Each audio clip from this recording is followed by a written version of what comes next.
151 days ago, on a summer morning, I posted my first short to this account.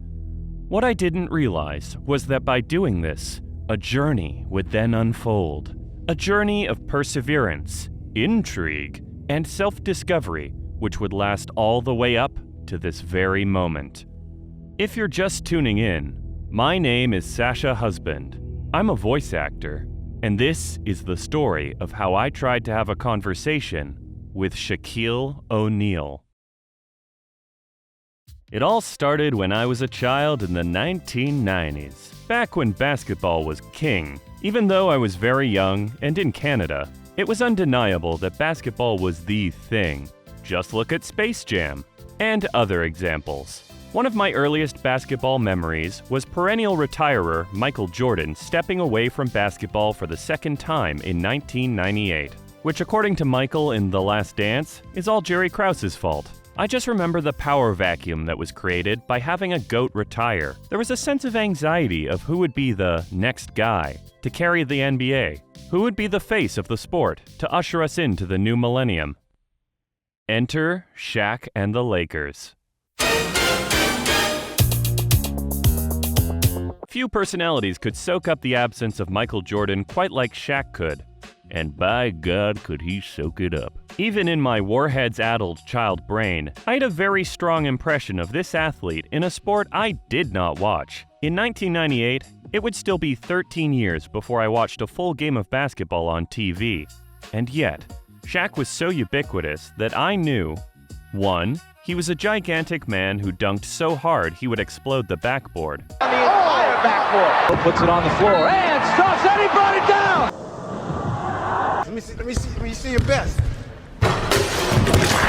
2. He lost a big upset game of one-on-one to Aaron Carter. And 3. He dropped bars about wieners. Or else it's like a hot dog, but without the bun. Do you understand how dominant in your field you have to be for a Canadian child to have a strong peripheral understanding of who you are?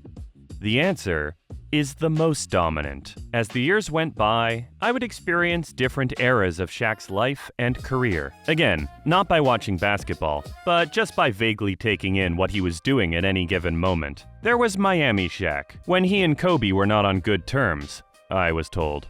There was Cleveland Shaq, which people said was a Hail Mary to get some guy over the hump. There was Boston Shaq, which people said looked like a car rapidly running out of gas on the highway. Ugh. There was Shaq versus Shaq, a post-retirement version who competed with athletes of other sports to see if he could beat them at their own game. He could not. There was early inside the NBA Shaq, who was mostly just grumpy with Charles Barkley. Mr. Sensitive. No, ain't no Mr. Sensitive. Do it again. I'm telling you right now. No, I ain't sensitive. I'm going to knock your ass out. It's supposed to be 1, 2, 3, not 1, 2, back to 1. Dumbass. There was later inside the NBA Shaq, who mostly indulged Charles Barkley's feud with the women of San Antonio. Like Shaq wanted me to talk about all them big old women in San Antonio. Oh, they got some big ones down there. They eat them churros like this. I'm telling you. And that's what they be doing with the churros, Chuck. There was Icy Hot Shaq. There was Radio Shack Shaq. There was Printer Shaq. There was JCPenney's Big and Tall Ambassador Shaq. And other examples. Phoenix Sun Shaq was in there somewhere, but I didn't care to look it up. Another aspect of Shaq's persona is his philanthropic side, and how he truly is a man of the people. Throughout his career, Shaq would turn up at places like Walmart and help out people in need. There's this viral clip of Shaq showing up to play a pickup game against kids after their neighbors called the cops on them for playing too loud.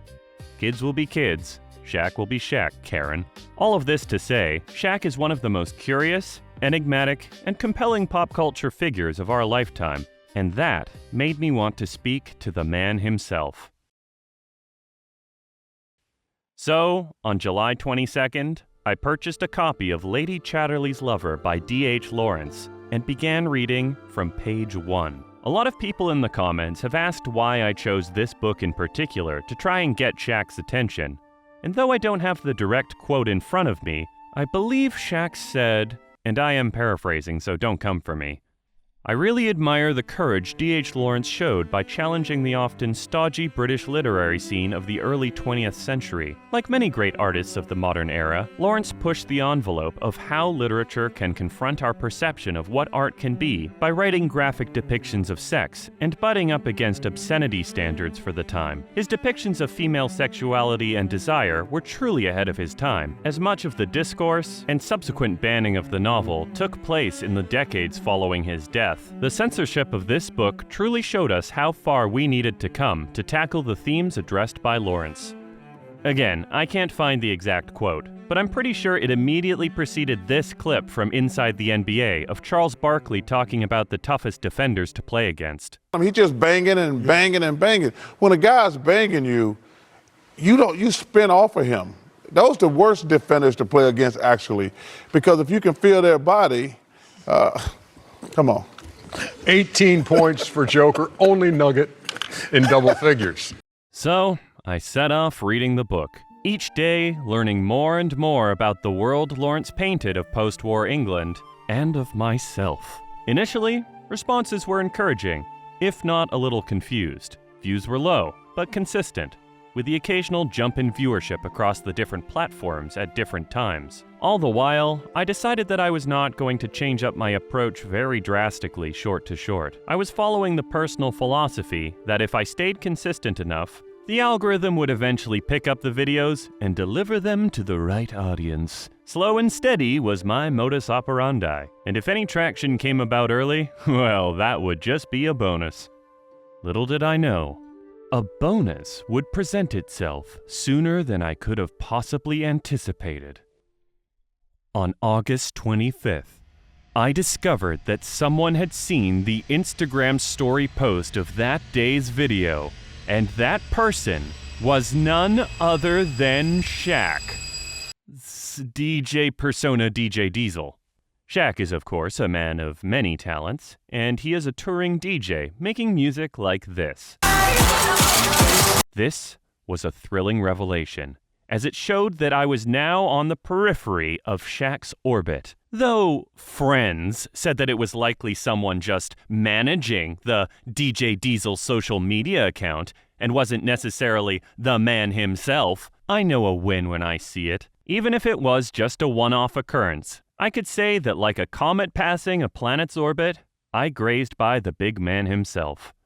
What I would soon discover, however, was this comet would pass through Shaq's orbit 13 more times. Watch my story one time? That doesn't say too much. Watch my story 13 times, then we've got a repeat customer, boys. These were the good times. Then, he disappeared. October 8th was the last time DJ Diesel saw one of my stories.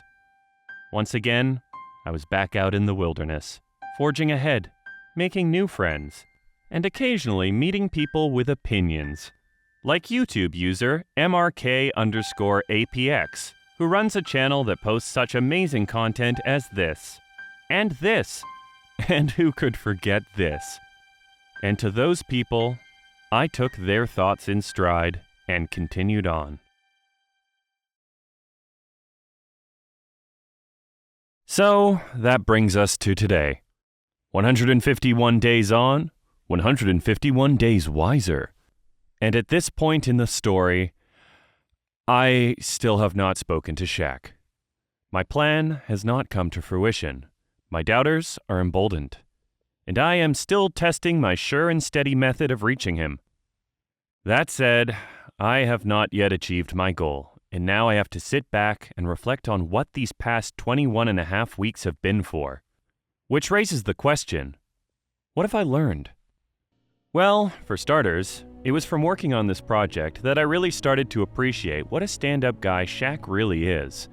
Maybe the algorithm is pushing more Shaq-related content my way than usual, but I've seen so many stories in the last 151 days of Shaq's generosity, kindness, and good nature. Even while writing this script, This creator posted to TikTok, sharing how in grieving her son, she found a lot of solace in remembering how, during his lifetime, they both connected over their love of Shaq as a player. After this clip took off, Shaq and his son sent hundreds of pairs of shoes to the Boys and Girls Club of America in the woman's name, and designed a one-of-one pair honoring her son's memory. Like, you don't see every athlete doing this for their fans. You don't see this kind of generosity from Todd Bertuzzi.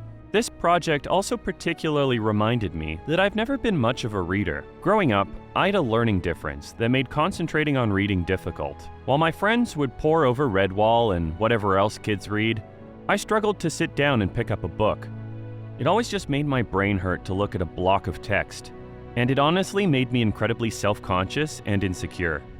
It wasn't until adulthood that I learned how to force myself to keep with one book from start to finish, and even then, it was challenging. Even to this day, it's not an activity I gravitate to easily. I have to actively motivate myself to get through a whole book, and even when I'm doing it, I'm slow. Since starting this channel, though, the process has made reading incredibly fun for me.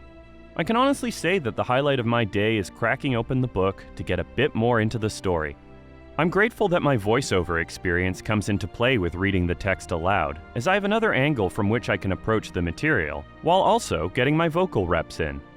I honestly feel invigorated knowing that reading can become accessible so long as you have the right motivators behind it, and reading is never cringe. So take that, MRK_APX. Lastly, I learned that making a project like this has been incredibly rewarding. Every day, I look forward to reading my passage, finding new and inventive ways to bring the writing to life. I have a lot of fun with the community, even the ones who don't like what I'm doing, or are preying on my downfall. At the end of the day, I'd rather this evoked something out of you, such as the desire to comment, than to just move on with your day. So, thank you to all the haters. Even you. Oh yeah, one more thing. If you thought I was done, I'm not. There's still 300 pages of this book left, and one 7'1" tall former NBA center, often cited as the most dominant center in NBA history, left to talk to. So let's make this happen, shall we?